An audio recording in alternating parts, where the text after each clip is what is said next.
안녕하세요. 몸에 좋은 부동산입니다. 이번 영상을 통해서 권리 분석을 하는 실력이 좀 늘 수 있는 기회가 됐으면 하는 바람으로 사례 몇 가지를 한번 검토해 보도록 하겠습니다. 2024 타경 3968 사건이고, 여기 보시면 특이사항은 지금 여기 미납이 한번 있습니다. 그렇게 돼서 감정가 대비 34%로 시작을 하고 있습니다. 아파트이고, 여기 또 자세히 안에 들어가셔서 보시면 역세권 아파트입니다. 쭉 내려서 보면 여기 보면 이 사용 승인일이 2023년이니까 신축입니다. 신축. 임차인 현황을 보면 여기 임차인이 있습니다. 그리고 전입 신고만 있고 확정일자나 배당 요구가 없기 때문에 대항력 유무만 판단하고 배당은 이루어지지 않는 사안입니다. 여기 등기 요약사항을 보면 말소 기준 권리에 해당하는 요 근저당권 설정 요 하라고 나와 있는데 하나은행입니다. 23년 8월이니까 여기 23년 여기는 7월, 그러니까 임차인의 전입 날짜가 여기 말소 기준 권리보다는 앞서 있음이 확인되고 있습니다. 그러니까 나름 대항력 있는 임차인이다 라고 이렇게 볼 수가 있습니다. 이렇게 보면 이런 정도는 이제 기본적인 수준이고, 그 다음에 조금 더 심도 있게 보게 되면 여기 이제 근저당을 설정한 것이 하나은행입니다. 하나은행. 그러니까 1금융권에 해당하니까 보통 1금융권은 이 후순위 대출을 잘 하지 않습니다. 그 저축은행이나 새마을금고 이런 쪽의 농협이나 이런 쪽에서는 그나마 이 후순위 대출, 그러니까 전세 보증금이 있는 상태에서 이 담보 여력이 남아 있는 담보 여력에 해당하는 대출을 해주는 후순위 담보 대출을 저축은행 등은 해주고 있는데, 1금융권에서는 주로 해주지 않고 있습니다.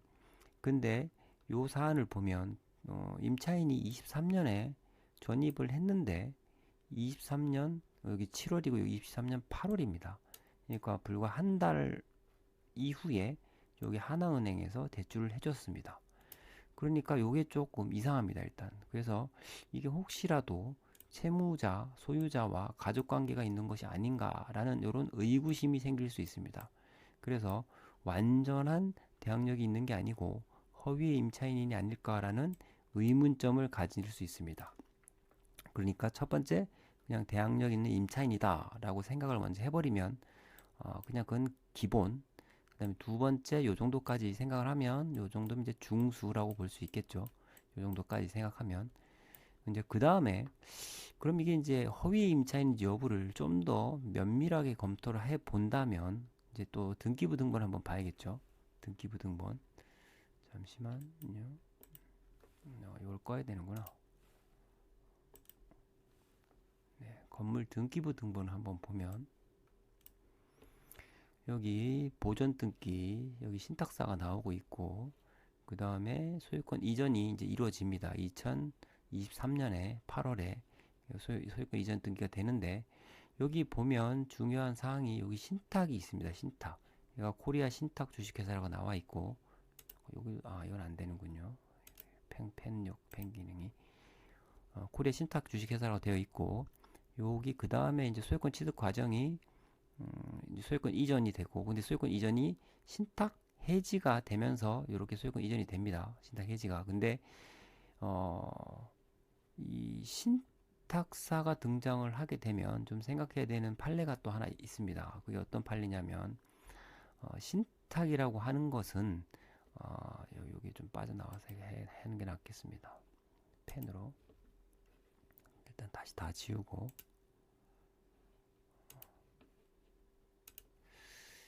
이 신탁이라고 하는 것은 일반적으로 소유권 자체가 넘어가는 겁니다. 그리고 시행사가 시행을 하게 되면 신탁사를 끼고 합니다. 그러니까 어떤 그 시행 사업의 어떤 안정성을 담보하기 위해서 이 신탁사를 중간에 두고서 사업을 시작하게 됩니다.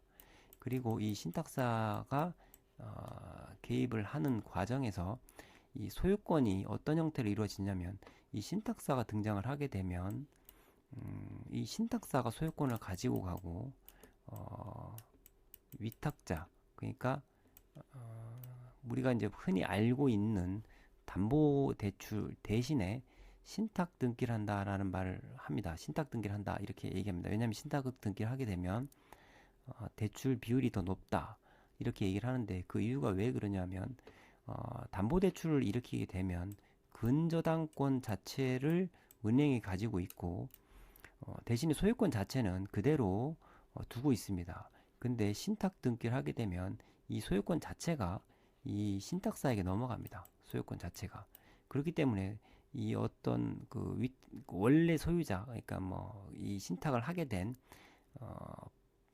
위탁자 입장에서는 자기의 소유권이 아니고 소유권 자체를 넘겨주기 때문에 어떤 이걸 갖다 처분하거나 이렇게 하기가 좀 어려움이 있습니다. 그러니까 어찌 보면 더 그 처분권에 대한 제한을 확실하게 하고 있는 게 신탁 등기에 해당됩니다. 그래서 이 신탁이 이루어지게 되면 소유권 자체는 신탁사에 있게 되고 그런데 우리가 이제 일반 관행에서 이 신탁이 되어 있는 물건을 임대차 하는 경우에도 어떤 일이 보통 발생하게 되냐면 이 위탁자 그러니까 내가 이제 대출을 더 많이 받기 위해서 신탁 등기를 했는데도 임대차 계약을 체결할 때에는 이 위탁자가 임대차 계약을 체결하는 경우들이 있습니다.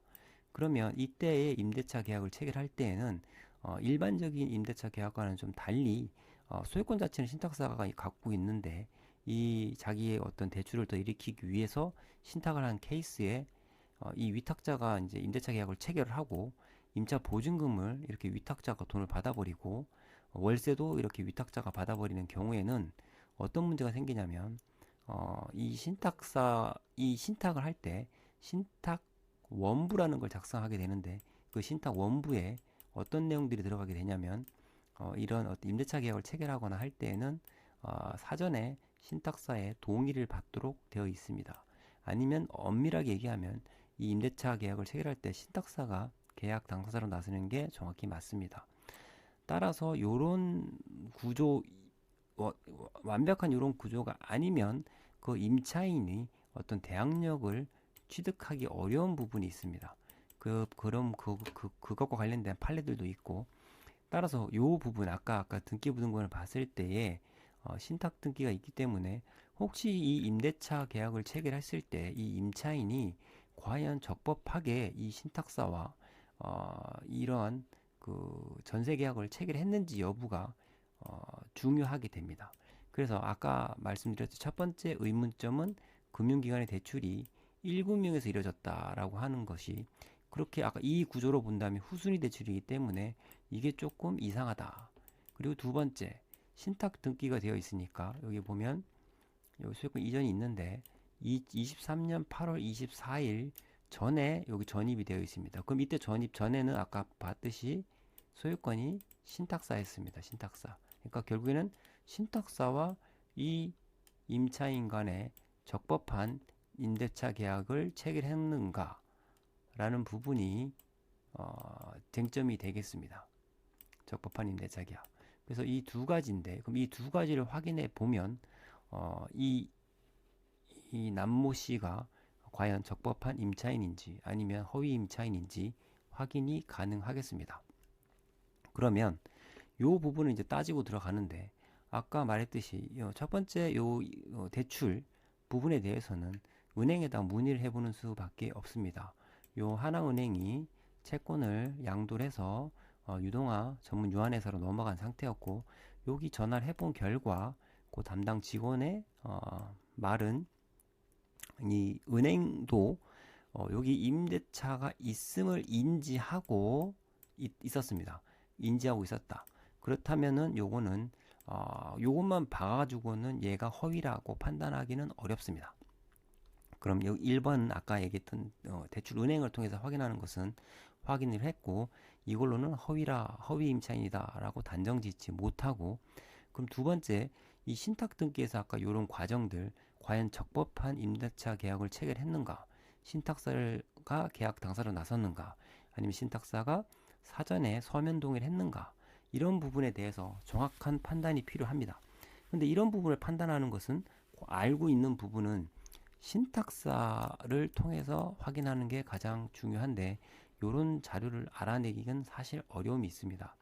근데 저 같은 경우에는 어찌어찌 하다 보니 다른 경매권을 통해서 일을 하다가 이 지금 아파트에 시행 사업을 한 시행사 대표를 알게 되어서 요 과정에 대해서 한번 확인을 좀 부탁드렸더니 이때 당시에는 이 지금 그 경기가 워낙 안 좋아서 분양 그리고 대출을 일으키거나 잔금을 내는 데 있어서 되게 어려움이 많았다.